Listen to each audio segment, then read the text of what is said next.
Frozen shoulder or adhesive capsulitis.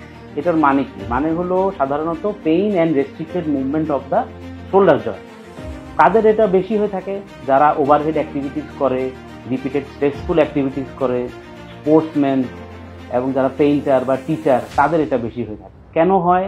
সাধারণত আমাদের shoulder জয়েন্টের চারপাশে একটা ক্যাপসুল থাকে, শোল্ডার ক্যাপসুল।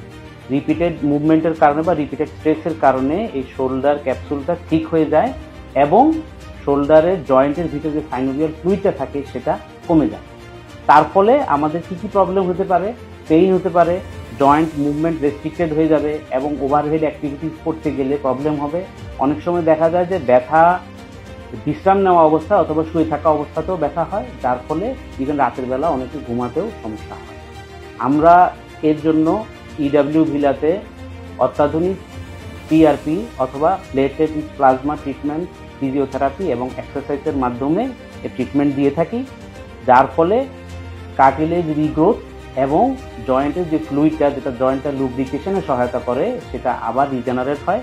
ফলে আপনি জয়েন্ট পেইন এবং জয়েন্ট মুভমেন্ট রেস্ট্রিকশন থেকে মুক্তি পাবেন। সবাই এক্সারসাইজের মধ্যে থাকবেন, প্রপার শোল্ডার এক্সারসাইজ হোক বা রিপিটেড মুভমেন্টস হোক, এগুলো করার মধ্যে থাকবেন এবং একটানা কখনো একই অবস্থাতে কোনো কাজে ব্যস্ত থাকবেন না।